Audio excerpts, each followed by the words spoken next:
ਮੁਹੰਮਦ ਸਦੀਕ ਸਾਹਿਬ ਨੂੰ ਕਿਸੇ ਨੇ ਸਵਾਲ ਕਰਤਾ ਪੱਤਰਕਾਰ ਵੀਰ ਨੇ, ਤੇ ਉਹ ਕਹਿੰਦਾ ਮੇਰਾ ਨਾ ਮੋਢਾ ਲੱਥਿਆ ਹੋਇਆ ਸੀਗਾ ਤੇ ਇਸ ਕਰਕੇ ਮੈਂ ਸਵਾਲਾਂ ਦਾ ਜਵਾਬ ਨਹੀਂ ਦੇ ਸਕਦਾ। ਕਿਉਂ ਮੋਢਾ ਲੱਥਿਆ ਸੀ ਕਿ ਦਿਮਾਗ ਵੀ ਲੱਥਿਆ ਸੀ ਕਿ ਨਾਲ ਜ਼ੁਬਾਨ ਵੀ ਕੰਨ ਵੀ ਲੱਥ ਗਏ ਸੀਗੇ ਵੀ ਤੁਹਾਨੂੰ ਕੋਈ ਖਬਰ ਹੀ ਨਹੀਂ ਸੁਣਨ ਨੂੰ ਮਿਲਦੀ ਘਰਾਂ 'ਚ। ਤੇ ਜੇ ਕਾਹਦੀਆਂ ਤਨਖਾਹਾਂ ਲੈ ਰਹੇ, ਕਿਉਂ ਇੰਨੀਆਂ 10-10 ਜੈਡ ਸਿਕਿਉਰਟੀਆਂ ਤੁਸੀਂ ਰੱਖੀਆਂ, ਕਿਉਂ ਸਰਕਾਰਾਂ ਨੂੰ ਖਰਚੇ ਪਾਏ? ਬਵੋ ਆਪਣੇ ਘਰੇ ਆਨੰਦ ਲਵੋ।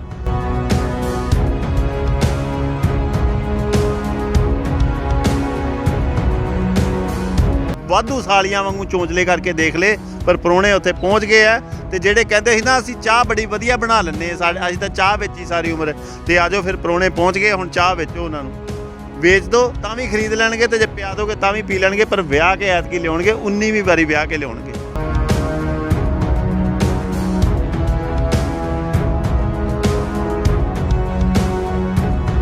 ਜਿਹੜੀ ਕੌਮ ਹੈ ਨਾ, ਜਿੱਥੇ ਵੀ ਚੜ੍ਹਾਈ ਕਰਦੀ ਹੈ ਤੇ ਵੱਡਿਆਂ ਨੂੰ ਦੰਦਲਾਂ ਪੈ ਜਾਂਦੀਆਂ, ਤੇ ਖੱਟੜ ਵਰਗੇ ਕੀ ਹੈਗੇ ਹੈ, ਮੈਨੂੰ ਇਹ ਨਹੀਂ ਸਮਝ ਆਉਂਦੀ। ਇਹ ਉਸੇ ਹੀ ਪਾਰਟੀ ਦੇ ਨੁਮਾਇੰਦੇ ਨੇ ਜਿਹੜੇ ਕਹਿੰਦੇ ਸਬਕਾ ਸਾਥ ਸਬਕਾ ਵਿਕਾਸ। ਕਾਹਦਾ ਸਾਥ? ਜੇ ਕੋਈ ਭਾਰਤ ਦਾ ਕੋਈ ਵੀ ਪ੍ਰਾਣੀ ਜਾਂ ਕੋਈ ਵੀ ਨਾਗਰਿਕ ਆਪਣੇ ਹੱਕ ਸੱਚ ਦੀ, ਆਪਣੇ ਆਵਾਜ਼ ਨੂੰ ਬੁਲੰਦ ਕਰਨ ਦੇ ਲਈ ਦਿੱਲੀ ਵੱਲ ਨੂੰ ਚਾਲੇ ਪਾ ਰਿਹਾ, ਕੂਚ ਕਰ ਰਿਹਾ, ਕਿ ਉਹਦੇ ਰਾਸਤੇ ਦੇ ਵਿੱਚ ਉਹਨੂੰ ਡਾਂਗਾ ਮਾਰਨੀਆਂ ਚਾਹੀਦੀਆਂ?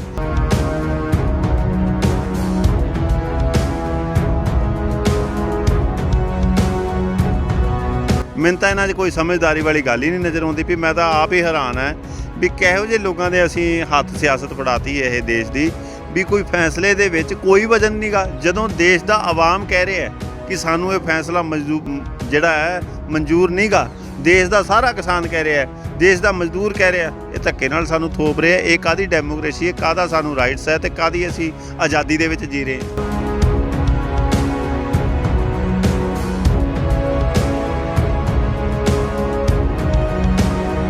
ਕਿਸਾਨ ਭਵਨ ਦੇ ਵਿੱਚ ਮੀਟਿੰਗ ਹੁੰਦੀ ਹੈ। ਕਿਸਾਨ ਕਹਿੰਦੇ ਅਸੀਂ ਆਪਣੀਆਂ ਬਜ਼ੁਰਗ ਮਾਤਾਵਾਂ ਦੇ ਹੱਥਾਂ ਦੇ ਪ੍ਰਸ਼ਾਦੇ ਖਾ ਲਾਂਗੇ, ਚਾਹੇ ਰੁੱਖੇ ਹੋਣ ਚਾਹੇ ਠੰਡੇ ਹੋਣ, ਲੇਕਿਨ ਤੁਹਾਡੇ 36 ਪਕਵਾਨ ਸਾਨੂੰ ਨਹੀਂ ਮਨਜ਼ੂਰ, ਕਿਉਂਕਿ ਅਸੀਂ ਇੱਥੇ ਹੱਕ ਸੱਚ ਦੀ ਆਵਾਜ਼ ਲੈ ਕੇ ਆਏ ਹਾਂ। ਸਾਡੀ ਉਹ ਆਵਾਜ਼ ਮੰਨੀ ਜਾਵੇ। ਸਾਡੇ ਉਹ ਜਿਹੜੇ ਬਿੱਲ ਨੂੰ ਰੱਦ ਕਰਨ ਦੀ ਜਿਹੜੀ ਇੱਕ ਪੁਕਾਰ ਜਿਹੜੀ ਹੈਗੀ ਹੈ, ਇਹਨੂੰ ਮੰਨਿਆ ਜਾਵੇ। ਸਾਨੂੰ ਇੱਥੇ ਤੁਹਾਡੇ 36 ਪਦਾਰਥ ਨਹੀਂ ਚਾਹੀਦੇ। ਇੱਥੋਂ ਪਛਾਣ ਹੁੰਦੀ ਹੈ ਵੀ ਸਾਡੇ ਪੰਜਾਬੀ ਹੈ, ਇਹ ਹੱਕ ਸੱਚ ਦੀ ਆਵਾਜ਼ ਦੇ ਲਈ ਕਦੇ ਪਿਛਾਂਹ ਨਹੀਂ ਹਟਦੇ।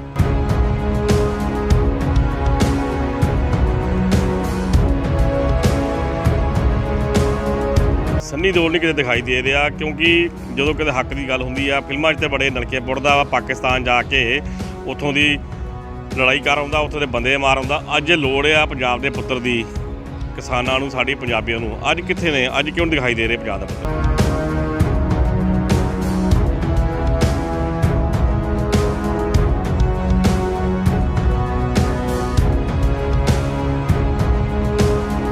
ਪ੍ਰਾਈਮ ਮੁੱਦੇ ਟੀਵੀ ਦੇਖ ਰਹੇ ਸਾਰੇ ਹੀ ਦਰਸ਼ਕਾਂ ਦਾ ਮੈਂ ਇੱਕ ਵਾਰ ਫਿਰ ਤੋਂ ਹਰਜੀਤ ਗਰੇਵਾਲ ਸਵਾਗਤ ਕਰਦਾ ਹਾਂ। ਕਿਸਾਨਾਂ ਦਾ ਸੰਘਰਸ਼ ਦਿਨੋਂ ਦਿਨ ਤੇਜ਼ ਹੁੰਦਾ ਜਾ ਰਿਹਾ ਵਾ, ਅਤੇ ਕਿਸਾਨ ਜਿਹੜੇ ਨੇ ਦਿੱਲੀ ਜਾ ਕੇ ਬੈਠ ਗਏ ਨੇ, ਅਤੇ ਉੱਥੇ ਕੇਂਦਰ ਸਰਕਾਰ ਨਾਲ ਮੀਟਿੰਗਾਂ ਹੁੰਦੀਆਂ ਨੇ, ਪਰ ਮੀਟਿੰਗਾਂ ਦਾ ਕੋਈ ਵੀ ਜਿਹੜਾ ਨਤੀਜਾ ਉਹ ਸਾਹਮਣੇ ਨਹੀਂ ਆਉਂਦਾ। ਕੀ ਕਾਰਨ ਆ? ਮੋਦੀ ਸਰਕਾਰ ਜਿਹੜਾ ਵਾ ਉਹ ਟਸ ਤੇ ਮਸ ਨਹੀਂ ਹੋ ਰਹੀ, ਕਿਉਂ ਨਹੀਂ ਜਿਹੜੇ ਕਾਨੂੰਨ ਜਿਹੜੇ ਆ ਉਹ ਰੱਦ ਕਰ ਰਹੀ? ਅੱਜ ਸਾਡੇ ਨਾਲ ਗੱਲਬਾਤ ਕਰਨ ਨੂੰ ਤਿਆਰ ਨੇ ਇਸ ਮੁੱਦੇ 'ਤੇ, ਇਸ ਚਰਚਾ ਕਰਾਂਗੇ ਇਸ ਮੁੱਦੇ ਦੇ ਕਿਸਾਨਾਂ ਦੇ। ਗੁਰਪ੍ਰੀਤ ਪੇਪਰ ਆਰਟਿਸਟ ਜਿਹੜੇ ਕਿ ਵਰਲਡ ਫੇਮਸ ਨੇ, ਅਤੇ ਹਮੇਸ਼ਾ ਹੀ ਵੱਖ-ਵੱਖ ਮੁੱਦਿਆਂ 'ਤੇ ਗੱਲਬਾਤ ਕਰਨ ਨੂੰ ਤਿਆਰ ਹੁੰਦੇ ਨੇ, ਅਤੇ ਇਸ ਆਪਣਾ ਜਿਹੜਾ ਵਿਸ਼ਾ ਰੱਖਦੇ ਨੇ। ਅੱਜ ਵੀ ਸਾਡੇ ਨਾਲ ਗੱਲਬਾਤ ਕਰਦੇ ਹਾਂ। ਬਹੁਤ ਬਹੁਤ ਸਵਾਗਤ ਹੈ ਜੀ। ਸਭ ਤੋਂ ਪਹਿਲਾਂ ਗੁਰਪ੍ਰੀਤ ਜੀ, ਪ੍ਰਾਈਮ ਮੁੱਦੇ ਟੀਵੀ ਤੁਹਾਡਾ। ਬਹੁਤ ਬਹੁਤ ਧੰਨਵਾਦ ਜੀ ਪ੍ਰਾਈਮ ਮੁੱਦੇ ਟੀਵੀ ਦਾ, ਆਪਣੀ ਸਾਰੀ ਟੀਮ ਦਾ। ਕੀ ਕਾਰਨ ਸਮਝਦੇ ਹੋ ਇੰਨੀ ਵਾਰ ਮੀਟਿੰਗ ਹੋ ਚੁੱਕੀ ਆ, ਕਿਸਾਨ ਦਿੱਲੀ ਜਾ ਕੇ ਬੈਠ ਗਏ ਨੇ, ਹਜੇ ਤੱਕ ਕੋਈ ਨਤੀਜਾ ਜਿਹੜਾ ਉਹ ਸਾਹਮਣੇ ਨਹੀਂ ਆ ਰਿਹਾ? ਕੀ ਕਾਰਨ ਆ?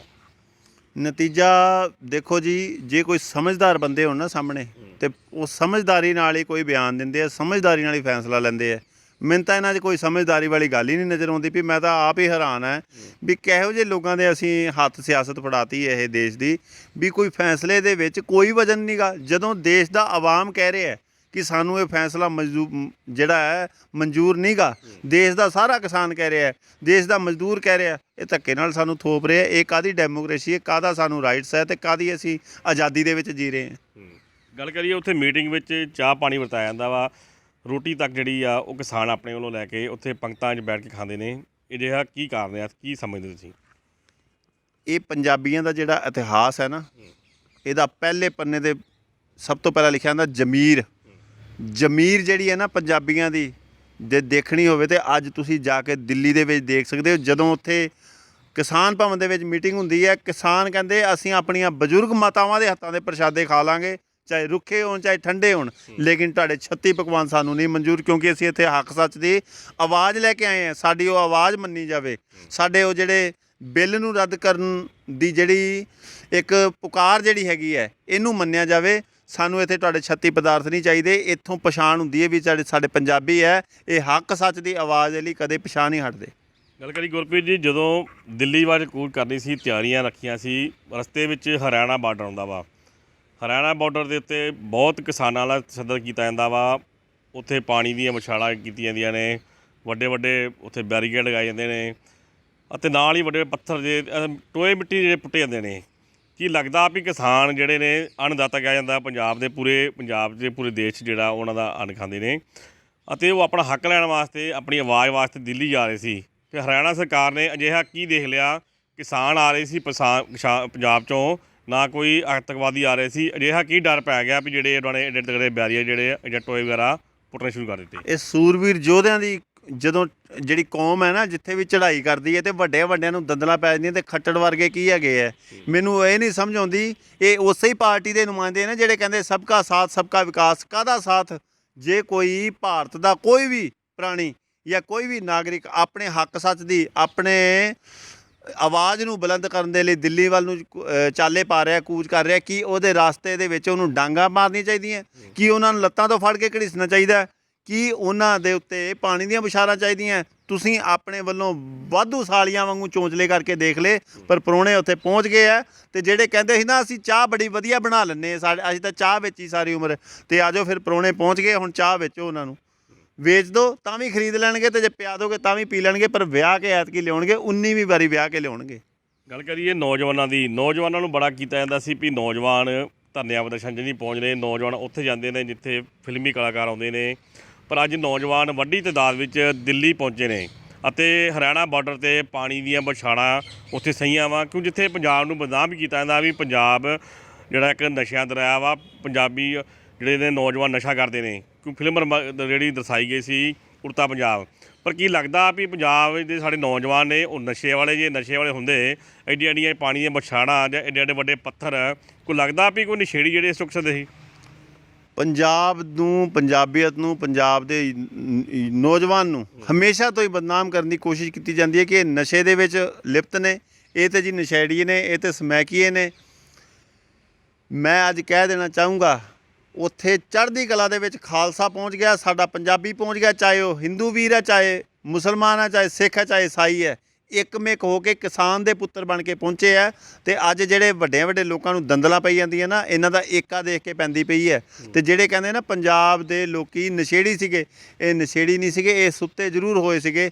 ਅੱਜ ਮੈਨੂੰ ਫਿਰ ਜਾਗਦਾ ਹੋਇਆ ਪੰਜਾਬ ਨਜ਼ਰ ਆਉਂਦਾ, ਪੁਰਾਣਾ ਭਗਤ ਸਿੰਘ ਵੇਲੇ ਦਾ, ਮਹਾਰਾਜਾ ਰਣਜੀਤ ਸਿੰਘ ਵੇਲੇ ਦਾ, ਬਾਬਾ ਬੰਦਾ ਸਿੰਘ ਬਹਾਦਰ ਵੇਲੇ ਜਿਸ ਤਰ੍ਹਾਂ ਯੋਧੇ ਹੁੰਦੇ ਸੀਗੇ, ਉਹ ਯੋਧੇ ਸਾਨੂੰ ਬਜ਼ੁਰਗਾਂ ਦੇ ਵਿੱਚ, ਸਾਡੇ ਨੌਜਵਾਨਾਂ ਦੇ ਵਿੱਚ ਕਿਤੇ ਨਾ ਕਿਤੇ ਨਜ਼ਰ ਆਉਣੇ ਲੱਗ ਪਏ ਆ। ਗੱਲ ਕਰੀਏ ਪੰਜਾਬ ਦੀ, ਪੰਜਾਬ ਦਾ ਪੁੱਤਰ ਕਿਹਾ ਜਾਂਦਾ ਸੰਨੀ ਦਿਓਲ। ਸੰਨੀ ਦਿਓਲ ਨਹੀਂ ਕਿਤੇ ਦਿਖਾਈ ਦੇ ਰਿਹਾ, ਕਿਉਂਕਿ ਜਦੋਂ ਕਿਤੇ ਹੱਕ ਦੀ ਗੱਲ ਹੁੰਦੀ ਆ ਫਿਲਮਾਂ 'ਚ ਤਾਂ ਬੜੇ ਨਲਕੇ ਪੁੱਟਦਾ ਵਾ, ਪਾਕਿਸਤਾਨ ਜਾ ਕੇ ਉੱਥੋਂ ਦੀ ਲੜਾਈ ਕਰ ਆਉਂਦਾ, ਉੱਥੋਂ ਦੇ ਬੰਦੇ ਮਾਰ ਆਉਂਦਾ। ਅੱਜ ਲੋੜ ਆ ਪੰਜਾਬ ਦੇ ਪੁੱਤਰ ਦੀ, ਕਿਸਾਨਾਂ ਨੂੰ, ਸਾਡੀ ਪੰਜਾਬੀਆਂ ਨੂੰ। ਅੱਜ ਕਿੱਥੇ ਨੇ? ਅੱਜ ਕਿਉਂ ਦਿਖਾਈ ਦੇ ਰਹੇ ਪੰਜਾਬ ਦਾ ਪੁੱਤਰ? ਇਹ ਲੋਕ ਜੀ ਕਾਗਜ਼ੀ ਸ਼ੇਰ ਹੁੰਦੇ ਆ, 1 ਮਿੰਟ 'ਚ ਢਹਿ ਜਾਂਦੇ ਆ। ਇਹ ਲੋਕਾਂ ਨੂੰ ਤਾਂ ਜਿਤਾ ਕੇ ਇੱਥੋਂ ਭੇਜਣਾ ਹੀ ਨਹੀਂ ਚਾਹੀਦਾ। ਪਤਾ ਨਹੀਂ ਕਿਉਂ ਐਡੀ ਵੱਡੀ ਗਲਤੀ ਗੁਰਦਾਸਪੁਰੀਆਂ ਨੇ ਕਰਤੀ। ਤੇ ਅੱਜ ਮੈਂ ਇੱਕ ਗੱਲ ਕਹਿ ਦੇਣਾ ਚਾਹੂੰਗਾ, ਇਹਨਾਂ ਦਾ 3-4 ਦਿਨ ਪਹਿਲਾਂ ਸੰਨੀ ਦਿਓਲ ਸਾਹਿਬ ਦਾ ਇੱਕ ਟਵੀਟ ਹੁੰਦਾ ਜੀ, ਮੈਂ ਆਪਣੀ ਕਰੋਨਾ ਟੈਸਟ ਕਰਵਾਈ ਹੈ, ਰਿਪੋਰਟ ਦੇ ਵਿੱਚ ਮੈਨੂੰ ਪੋਜੀਟਿਵ ਆਇਆ, ਤੇ ਨਾਲ ਜ਼ਮੀਰ ਵੀ ਟੈਸਟ ਕਰਵਾਏ ਹੁੰਦੇ। ਮੈਂ ਗਰੰਟੀ ਨਾਲ ਕਹਿੰਦਾ ਜੇ ਮਰੀ ਨਾ ਨਿਕਲਦੀ ਤਾਂ ਉਹ ਵੀ ਜ਼ਮੀਰ ਮਰੀ ਹੋਈ ਨਿਕਲਣੀ ਸੀ ਇਹਨਾਂ ਦੀ, ਕਿਉਂਕਿ ਇਹਨਾਂ ਨੇ ਇੱਕ ਵਾਰੀ ਵੀ 2 ਮਹੀਨਿਆਂ ਦੇ ਵਿੱਚ ਕਿਸਾਨ ਸੜਕਾਂ 'ਤੇ ਰੁਲ ਗਿਆ, ਵਾਟਰ ਕੈਨਨ ਦੇ ਨਾਲ ਇਹਨਾਂ ਨੂੰ ਨਵਾਇਆ ਗਿਆ, ਮੂੰਹ 'ਤੇ ਪਾਣੀ ਦੀਆਂ ਫੁਹਾਰਾਂ ਮਾਰੀਆਂ ਗਈਆਂ ਤਾਂ ਇਹ ਨਹੀਂ ਬੋਲੇ। ਪਰ ਮੈਂ ਪਾਣੀ ਦੀਆਂ ਬੁਛਾਰਾਂ ਦਾ ਇੱਕ ਜਵਾਬ ਦਊਂਗਾ, ਇਹ ਪਾਣੀ ਦੀਆਂ ਬੁਛਾਰਾਂ ਨਾਲ ਨਾ ਡਰਾਉਣ। ਇਹ ਸਵੇਰੇ ਉੱਠ ਕੇ ਚੂਲੀ ਜਿਹੜੀ ਕਰਦੇ ਨਾ ਜਿਹੜੇ ਪੰਜਾਬੀ, ਇਹ ਟਿਊਬਲਾਂ ਦੇ ਨਾਲ ਕਰਦੇ ਆ। ਇਹਨਾਂ ਨੂੰ ਇਹਨਾਂ ਪਾਣੀ ਦੀਆਂ ਬੁਛਾਰਾਂ ਨਾਲ ਕੋਈ ਨਹੀਂ, ਤੇ ਇਹਦਾ ਚਰਖੜੀਆਂ 'ਤੇ ਚੜ੍ਹਨ ਤੋਂ ਨਹੀਂ ਡਰਿਆ ਸੀ ਪੰਜਾਬੀ। ਅੱਜ ਇਹਨਾਂ ਨੂੰ ਕੀ ਇਹ ਨਿੱਕੀਆਂ ਡਾਂਗਾਂ ਨਾਲ ਢੁੱਡ ਮਾਰ ਕੇ ਸਮਝਾਉਂਦੇ ਆ, ਤੇ ਇਹਨਾਂ ਨੂੰ ਕੋਈ ਅਸਰ ਨਹੀਂ ਹੋਣਾ। ਤੇ ਗੱਲ ਕਰੀਏ ਸੰਨੀ ਦਿਓਲ ਦੀ, ਤੁਸੀਂ ਗੱਲ ਕੀਤੀ ਵੀ ਸੰਨੀ ਦਿਓਲ ਨੂੰ ਕਰੋਨਾ ਪੋਜ਼ੀਟਿਵ ਆ, ਪਰ ਲੋਕਾਂ ਦਾ ਵੀ ਕਹਿਣਾ ਵਾ ਵੀ ਵੱਡੀ ਤਾਦਾਦ ਵਿੱਚ ਦਿੱਲੀ ਵਿੱਚ ਕਰੋਨਾ ਪੋਜ਼ੀਟਿਵ ਕਿਹਾ ਜਾਂਦਾ ਉਹਨੂੰ ਵੀ ਹੈਗਾ ਲੋਕ, ਪਰ ਕਿਸਾਨ ਵੱਡੀ ਤਾਦਾਦ ਵਿੱਚ ਪਹੁੰਚੇ ਨੇ। ਜੇ ਉਹਨਾਂ ਨੂੰ ਕਰੋਨਾ ਨਹੀਂ ਪੋਇਆ ਹੋਇਆ ਤੇ ਸੰਨੀ ਦਿਓਲ ਜੀ ਘਰ ਬੈਠੇ ਨੇ, ਨਾ ਕਿਤੇ ਗਏ, ਇਹਨਾਂ ਨੂੰ ਕਰੋਨਾ ਕਿਸ ਤਰ੍ਹਾਂ ਹੋ ਗਿਆ? ਇਹ ਜਿਹੜੇ ਰਾਜਨੇਤਾ ਹੁੰਦੇ ਨਾ ਹਮੇਸ਼ਾ ਸਵਾਲਾਂ ਦੇ ਘੇਰੇ ਤੋਂ ਬਚਣ ਦੇ ਲਈ ਕੋਈ ਨਾ ਕੋਈ ਪੈਂਤਰਾ ਅਪਣਾਉਂਦੇ ਆ। ਜਿਵੇਂ ਪਿਛਲੇ ਦਿਨੀ ਮੁਹੰਮਦ ਸਦੀਕ ਸਾਹਿਬ ਨੂੰ ਕਿਸੇ ਨੇ ਸਵਾਲ ਕਰਤਾ, ਪੱਤਰਕਾਰ ਵੀਰ ਨੇ, ਤੇ ਉਹ ਕਹਿੰਦਾ ਮੇਰਾ ਨਾ ਮੋਢਾ ਲੱਥਿਆ ਹੋਇਆ ਸੀਗਾ ਤੇ ਇਸ ਕਰਕੇ ਮੈਂ ਸਵਾਲਾਂ ਦਾ ਜਵਾਬ ਨਹੀਂ ਦੇ ਸਕਦਾ। ਕਿਉਂ ਮੋਢਾ ਲੱਥਿਆ ਸੀ ਕਿ ਦਿਮਾਗ ਵੀ ਲੱਥਿਆ ਸੀ ਕਿ ਨਾਲ ਜ਼ੁਬਾਨ ਵੀ, ਕੰਨ ਵੀ ਲੱਥ ਗਏ ਸੀਗੇ ਵੀ ਤੁਹਾਨੂੰ ਕੋਈ ਖਬਰ ਹੀ ਨਹੀਂ ਸੁਣਨ ਨੂੰ ਮਿਲਦੀ ਘਰਾਂ 'ਚ। ਤੇ ਜੇ ਕਾਹਦੀਆਂ ਤਨਖਾਹਾਂ ਲੈ ਰਹੇ, ਕਿਉਂ ਇੰਨੀਆਂ 10-10 ਜੈਡ ਸਿਕਿਉਰਟੀਆਂ ਤੁਸੀਂ ਰੱਖੀਆਂ, ਕਿਉਂ ਸਰਕਾਰਾਂ ਨੂੰ ਖਰਚੇ ਪਾਏ? ਬਵੋ ਆਪਣੇ ਘਰੇ ਆਨੰਦ ਲਵੋ। ਤੇ ਦੂਜੀ ਗੱਲ ਮੈਂ ਇੱਕ ਗੱਲ ਕਹਿਣਾ ਚਾਹੂੰਗਾ, ਜਦੋਂ ਵੀ ਰਾਜਨੇਤਾ ਨੇ ਲੁਕਣਾ ਹੁੰਦਾ ਤੇ ਇਹ ਹਮੇਸ਼ਾ ਸਵਾਲਾਂ ਦੇ ਘੇਰਿਆਂ ਤੋਂ ਬਚਣ ਲਈ ਕਹਿ ਦਿੰਦੇ ਸਾਨੂੰ ਕਰੋਨਾ ਹੋ ਗਿਆ, ਸਾਨੂੰ ਫਲਾਨਾ ਹੋ ਗਿਆ। ਇਹ ਜਿਹੜੇ ਝੂਠ ਬੋਲਦੇ ਨਾ ਕਿਤੇ ਸੱਚੀ ਨਾ ਹੋ ਜਾਣ, ਵੇਖਿਓ ਕਿਤੇ ਪਰਮਾਤਮਾ ਦੇ ਲਾਠੀ ਤੋਂ ਡਰੋ। ਅੱਜ ਤੁਹਾਨੂੰ ਲੋੜ ਹੈ ਸੱਚ ਦਾ ਸਾਥ ਦਿੰਦਿਆਂ ਹੋਇਆਂ ਪੰਜਾਬੀਆਂ ਦੇ ਨਾਲ ਖਲੋਣ ਦੀ। ਤੇ ਉੱਥੇ ਗੱਲ ਕਰੀਏ ਕੰਗਣਾ ਰਾਵਤ ਜਿਹੜੀ ਕਿ ਫਿਲਮੀ ਅਦਾਕਾਰ ਨੇ, ਉਹਨੇ ਵੀ ਜਿਹੜੇ ਆ ਪੰਜਾਬੀਆਂ ਨੂੰ ਬਹੁਤ ਮਾੜਾ ਚੰਗਾ ਬੋਲਿਆ ਵਾ। ਪਹਿਲਾਂ ਕਿਸਾਨਾਂ ਦੀ ਗੱਲ ਕਰੀਏ, ਕਿਸਾਨਾਂ ਨੂੰ ਉਹਨੇ ਅੱਤਵਾਦੀ ਕਿਹਾ ਵਾ। ਤੇ ਉੱਥੇ ਨਾਲ ਸਾਡੀ ਜਿਹੜੀ ਬੀਬੀਆਂ ਭੈਣਾਂ ਜਿਹੜੀਆਂ ਪ੍ਰਸ਼ਾਦੇ ਬਣਾਉਂਦੀਆਂ ਨੇ, ਉਹਨਾਂ ਕਿਹਾ ਵੀ 100 ਰੁਪਏ ਦਿਹਾੜੀ 'ਤੇ ਲੈ ਕੇ ਆਏ ਨੇ। ਕੀ ਕਹਿਣਾ ਤੁਸੀਂ ਇਹਦੇ ਬਾਰੇ?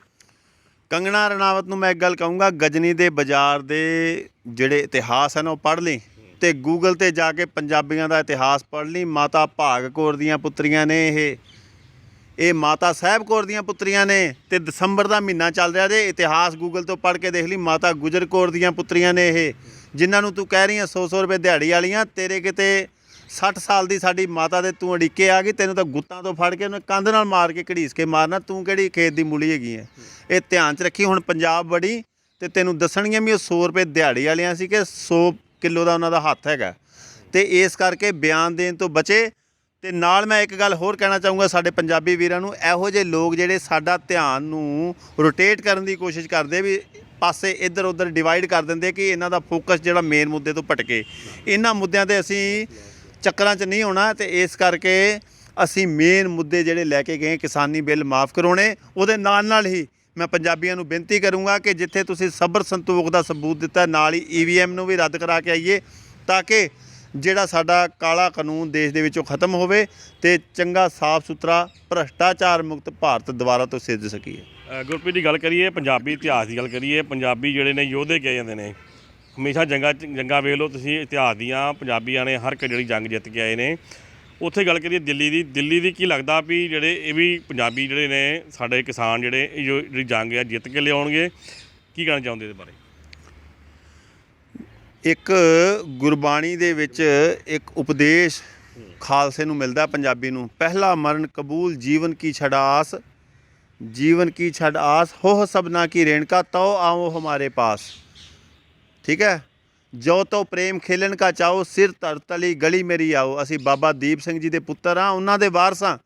ਅੱਜ ਤਲੀਆਂ ਤੇ ਸੀਸ ਸਾਰੇ ਰੱਖ ਕੇ ਗਏ ਸਾਡੇ ਬਜ਼ੁਰਗ, ਸਾਡੀਆਂ ਮਾਤਾਵਾਂ, ਸਾਡੀਆਂ ਭੈਣਾਂ, ਸਾਡੇ ਨੌਜਵਾਨ। ਅੱਜ ਉਹ ਖਾਲੀ ਵਾਪਸ ਨਹੀਂ ਆਉਣਗੇ। ਦਿੱਲੀ ਵਾਲਿਓ, ਜਿਹੜਾ ਤੁਸੀਂ ਥੁੱਕ ਬੈਠੇ ਹੋ ਨਾ, ਇਹਨੂੰ ਹੁਣ ਚੱਟਣਾ ਕਿਸੇ ਨਾ ਕਿਸੇ ਨੂੰ ਪੈਣਾ। ਹੁਣ ਇਹ ਸੋਚ ਲਓ ਕਿੰਨੇ ਗਾਂਹ ਹੋ ਕੇ ਚੱਟਣਾ। ਇਹ ਤੁਹਾਡਾ ਫੈਸਲਾ ਗਲਤ ਸੀ ਤੇ ਅੱਜ ਤੁਹਾਨੂੰ ਇਸ ਗਲਤ ਫੈਸਲੇ ਨੂੰ ਵਾਪਸ ਲੈਣਾ ਪੈਣਾ, ਤਾਂ ਹੀ ਪੰਜਾਬੀ ਵਾਪਸ ਮੁੜਨਗੇ। ਨਹੀਂ ਤੇ 19ਵੀਂ ਵਾਰੀ ਵਿਆਹੁਣ ਆਏ ਨੇ, ਇਹ ਖਾਲੀ ਹੱਥ ਨਹੀਂ ਮੁੜਨਗੇ, ਬੇਸ਼ੱਕ ਤੁਸੀਂ ਚਾਹ ਪਿਆਈ ਚਾਹੇ ਨਾ ਪਿਆਈ। ਕੀ ਲੱਗਦਾ ਵੀ ਪੰਜਾਬੀ ਜਿੱਥੇ ਜਾਂਦੇ ਨੇ ਆਪਣਾ ਨਾਂ ਬਣਾ ਲੈਂਦੇ ਨੇ, ਆਪਣੀ ਹੋਂਦ ਬਣਾ ਲੈਂਦੇ ਨੇ ਅਤੇ ਡੇਰੇ ਲਾ ਲੈਂਦੇ ਨੇ? ਕਿਉਂਕਿ ਪੰਜਾਬੀਆਂ ਨੂੰ ਕਿਤੇ ਕਿਸੇ ਕਿਸਮ ਦੀ ਹੁੰਦੀ ਨਹੀਂ ਵੀ ਪੰਜਾਬੀ ਕਿਤੇ ਵੀ ਭੁੱਖਾ ਨਹੀਂ ਮਰ ਸਕਦਾ। ਕਿਉਂਕਿ ਪੰਜਾਬੀਆਂ ਨੂੰ ਅੰਨਦਾਤਾ ਕਹਿ ਜਾਂਦਾ, ਕਿਸਾਨਾਂ ਨੂੰ, ਉਹਦੇ ਜਿੱਥੇ ਲੋਕਾਂ ਨੂੰ ਅੰਨ ਦਿੰਦੇ ਨੇ, ਉਹ ਕਦੀ ਭੁੱਖਾ ਨਹੀਂ ਮਰ ਸਕਦੇ। ਜਿਸ ਤਰ੍ਹਾਂ ਕੇਂਦਰ ਸਰਕਾਰ ਵੱਲੋਂ ਕਿਹਾ ਗਿਆ ਸੀ ਵੀ ਕਿਸ ਤਰ੍ਹਾਂ ਹਾਲਾਤ ਪੰਜਾਬ ਦੇ ਨੇ, ਸ਼ਾਇਦ ਕਿਸਾਨ ਜਿਹੜੇ ਇੱਥੇ ਆਉਣਗੇ ਠੰਡ 'ਚ ਭੁੱਖੇ ਮਰ ਜਾਣਗੇ ਜਾਂ ਇਹਨਾਂ ਨੂੰ ਖਾਣਾ ਨਹੀਂ ਮਿਲੂਗਾ। ਪਰ ਕੀ ਲੱਗਦਾ ਵੀ ਉੱਥੇ ਜਿਹੜੇ ਪੰਜਾਬੀ ਨੇ ਵੰਨ ਸੁਵੰਨੇ ਜਿਹੜੇ ਪਕਵਾਨ ਜਿਹੜੇ ਨੇ ਉਹ ਬਣਾ ਖਾ ਰਹੇ ਨੇ? ਐਂ ਲੱਗਦਾ ਵੀ ਜਿਵੇਂ ਉਹ ਧਰਨਿਆਂ 'ਤੇ ਨਹੀਂ ਪਹੁੰਚੇ, ਕਿਸੇ ਵਿਆਹ 'ਤੇ ਪਹੁੰਚੇ ਨੇ। ਕੀ ਕਹਿਣਾ ਚਾਹੁੰਦੇ ਹੋ? ਉਹ ਗੁਰੂ ਨਾਨਕ ਸਾਹਿਬ ਜੀ ਦਾ 20 ਰੁਪਏ ਦਾ ਲੰਗਰ ਹੈ। ਇਹ ਕੋਈ ਛੋਟੇ ਮੋਟੇ ਬੰਦੇ ਦਾ ਚਲਾਇਆ ਹੋਇਆ ਲੰਗਰ ਨਹੀਂ ਗਾ। ਗੁਰੂ ਨਾਨਕ ਸਾਹਿਬ ਜੀ ਜਗਤ ਗੁਰੂ, ਜਾਹਰ ਪੀਰ ਜਗਤ ਗੁਰ ਬਾਬਾ, ਉਹਨਾਂ ਬਾਬਾ ਨਾਨਕ ਜੀ ਦਾ ਚਲਾਇਆ ਹੋਇਆ ਹੈ 20 ਰੁਪਏ ਦਾ ਲੰਗਰ ਹੈ। ਇਹ ਪੂਰੀ ਕਾਇਨਾਤ ਨੂੰ ਸਾਲਾਂ ਬੱਧੀ ਤੋਂ ਖਵਾਉਂਦਾ ਆ ਰਿਹਾ, ਤਾਂ ਨਹੀਂ ਕਦੇ ਲੰਗਰ ਮੁੱਕਿਆ। ਇਹ ਦਿੱਲੀ ਵਾਲਿਆਂ ਦੀ ਕੀ ਔਕਾਤ ਹੈ? ਦਿੱਲੀ ਵਾਲਿਆਂ ਨੂੰ ਤਾਂ ਸਾਡੇ ਪੰਜਾਬੀ 10 ਸਾਲ ਲਗਾਤਾਰ ਲੰਗਰ ਛਕਾ ਦੇਣਾ ਉੱਥੇ ਬਹਿ ਕੇ, ਤਾਂ ਨਹੀਂ ਇਹ ਲੰਗਰ ਮੁੱਕਣਾ। ਲੋਕਾਂ ਦਾ ਭੁਲੇਖਾ ਹੈ ਕਿ ਪੰਜਾਬੀ ਜਾ ਕੇ ਭੁੱਖੇ ਮਰ ਜਾਣਗੇ। ਤੇ ਦਿੱਲੀ ਦੇ ਆਵਾਮ ਤੋਂ ਜਾ ਕੇ ਪੁੱਛ ਲਓ, ਦਿੱਲੀ ਦੇ ਲੋਕਾਂ ਨੂੰ ਵੀ ਉੱਥੇ ਖਾਲਸਾ ਚੜ੍ਹਦੀ ਕਲਾ ਦੇ ਵਿੱਚ ਪਤੀਲਿਆਂ ਦੇ ਪਤੀਲੇ ਭਰੇ ਪਏ ਉੱਥੇ ਲੰਗਰ ਛਕਾ ਰਹੇ ਆ, ਤੇ ਚੜ੍ਹਦੀ ਕਲਾ ਦੇ ਵਿੱਚ ਨਾਰੇ ਵੀ ਲੱਗ ਰਹੇ ਆ, ਜਕਾਰੇ ਵੀ ਛੱਡ ਰਹੇ ਆ, ਤੇ ਗੁਰਬਾਣੀ ਕੀਰਤਨ ਵੀ ਹੋ ਰਿਹਾ। ਲਾਸਟ ਸਵਾਲ ਗੁਰਪ੍ਰੀਤ ਜੀ, ਕੀ ਕਹਿਣਾ ਚਾਹੋਗੇ ਸਾਡੇ ਇੱਥੇ ਜਿਹੜੇ ਕਿਸਾਨ ਬੈਠੇ ਨੇ, ਸਾਡੇ ਵੀਰ, ਸਾਡੇ ਭੈਣਾਂ, ਸਾਡੀਆਂ ਮਾਤਾਵਾਂ ਬੈਠੀਆਂ ਨੇ, ਕੀ ਕਹਿਣਾ ਚਾਹੋਗੇ? ਕਿਉਂ ਹਰ ਤਰ੍ਹਾਂ ਦੀ ਸਾਜ਼ਿਸ਼ ਹੋ ਸਕਦੀ ਆ, ਸੰਘਰਸ਼ ਕੀ ਤਾਂ ਲੰਬਾ ਵੀ ਚੱਲ ਸਕਦਾ ਵਾ, ਪਰ ਕੀ ਪਤਾ ਕੋਈ ਫੈਸਲਾ ਜਲਦੀ ਆਏ। ਕੀ ਕਹਿਣਾ ਚਾਹੋਗੇ? ਕਿਸ ਤਰ੍ਹਾਂ ਸੁਚੇਤ ਹੋਣ ਚਾਹੀਦੀ ਦੀ ਲੋੜ ਆ, ਕਿਸ ਤਰ੍ਹਾਂ ਬਚਣ ਦੀ ਲੋੜ ਆ? ਵੈਸੇ ਤਾਂ ਸਾਡੇ ਪੰਜਾਬੀ ਹਮੇਸ਼ਾ ਤੋਂ ਹੀ ਲੰਮੀ ਸੋਚ ਕੇ ਚੱਲਦੇ ਆ। ਇਹਨਾਂ ਕੋਲ ਰਾਸ਼ਨ ਦਿੱਲੀ ਵਾਲਿਓ ਧਿਆਨ ਰੱਖਿਓ 6 ਮਹੀਨਿਆਂ ਦਾ ਹੈਗਾ ਜੀ। ਇਹ ਨਾਲ ਲੈ ਕੇ ਗਏ, ਇਹ ਨਾ ਸੋਚੋ 2 ਦਿਨਾਂ 'ਚ ਜੇ ਇਹਨਾਂ ਨੂੰ ਫੈਸਲਾ ਨਾ ਦਿੱਤਾ ਤੇ ਭੱਜ ਜਾਣਗੇ ਭੁੱਖਾਂ ਨਾਲ। ਇਹ 6 ਮਹੀਨਿਆਂ ਦਾ ਰਾਸ਼ਨ ਲੈ ਕੇ ਆਏ ਤੇ ਕਹਿੰਦੇ 6 ਮਹੀਨਿਆਂ ਦਾ ਹੋਰ ਵੀ ਮੰਗਾ ਲਾਂਗੇ ਜੇ ਲੋੜ ਪਈ ਤਾਂ, ਜੇ ਤੁਹਾਨੂੰ ਵੀ ਚਾਹੀਦਾ ਉਹ ਵੀ ਭੇਜ ਦਿੰਦੇ ਆ। ਪਰ ਜਿਹੜਾ ਉੱਥੇ ਹੁਣ ਪੰਜਾਬੀ ਉੱਥੇ ਪਹੁੰਚਿਆ ਹੋਇਆ, ਇਹਨਾਂ ਨੂੰ ਜੇ ਤੁਸੀਂ ਨਹੀਂ ਛੇਤੀ ਫੈਸਲਾ ਦਿਓਗੇ ਤੇ ਇਹ ਇੱਥੋਂ ਹਿੱਲਣ ਵਾਲੇ ਨਹੀਂ ਹੈਗੇ। ਇਹਨਾਂ ਨੇ ਆਪਣੇ ਫੈਸਲੇ ਤੋਂ ਪੈਰ ਪਿੱਛੇ ਨਹੀਂ ਧਰਨਾ, ਕਿਉਂਕਿ ਸਾਨੂੰ ਗੁੜਤੀ ਸਾਨੂੰ ਸਾਡੇ ਯੋਧਿਆਂ ਦੀ ਮਿਲੀ ਹੋਈ ਹੈ।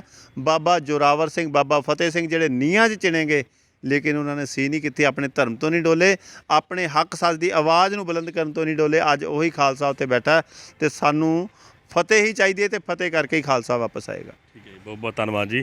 ਇਹ ਸੀ ਸਾਡਾ ਗੱਲਬਾਤ ਕੀਤੀ ਗੁਰਪ੍ਰੀਤ ਜਿਹੜੇ ਕਿ ਪੇਪਰ ਆਰਟਸ ਨੇ। ਅੱਜ ਇਹਨਾਂ ਨੇ ਖੁੱਲ੍ਹ ਕੇ ਜਿਹੜੇ ਬੋਲੇ ਨੇ ਅਤੇ ਖਾਸ ਕਰਕੇ ਜਿਹੜੇ ਕਿਸਾਨਾਂ ਦੇ ਹੱਕ ਵਿੱਚ ਡਟ ਕੇ ਅੜੇ ਹੱਥੀ ਲਿਆ ਵਾ ਸੰਨੀ ਦਿਓਲ ਅਤੇ ਕੰਗਣਾ ਰਾਵਤ ਨੂੰ, ਅਤੇ ਨਾਲ ਹੀ ਮੋਦੀ ਸਰਕਾਰ ਨੂੰ ਲਾਂਘਾਂ ਪਾਈਆਂ ਵੀ ਤੂੰ ਪੰਜਾਬੀਆਂ ਨਾਲ ਗਲਤ ਪੰਗਾ ਲੈ ਲਿਆ ਵਾ। ਪੰਜਾਬੀ ਜਿਹੜੇ ਹੁੰਦੇ ਨੇ ਹਮੇਸ਼ਾ ਜੰਗ ਜਿੱਤ ਕੇ ਆਉਂਦੇ ਨੇ। ਜੇਕਰ ਤੂੰ ਆਪਣਾ ਜਿਹੜਾ ਅੜ੍ਹ ਰਵੱਈਆ ਇਸੇ ਤਰ੍ਹਾਂ ਰਿਹਾ, ਅਗਰ ਤੂੰ ਬਿੱਲ ਜਿਹੜੇ ਵਾਪਸ ਨਾ ਲਏ ਤੇ ਪੰਜਾਬੀ ਇਸੇ ਤਰ੍ਹਾਂ ਜਿਹੜੇ ਉਹ ਦਿੱਲੀ ਵਿੱਚ ਧਰਨੇ ਪ੍ਰਦਰਸ਼ਨ ਕਰਦੇ ਰਹਿਣਗੇ। ਅੰਮ੍ਰਿਤਸਰ ਤੋਂ ਪ੍ਰਾਈਮ ਦਿੱਲੀ ਹਰਜੀਤ ਗਰੇਵਾਲ ਦੀ ਖਾਸ ਰਿਪੋਰਟ।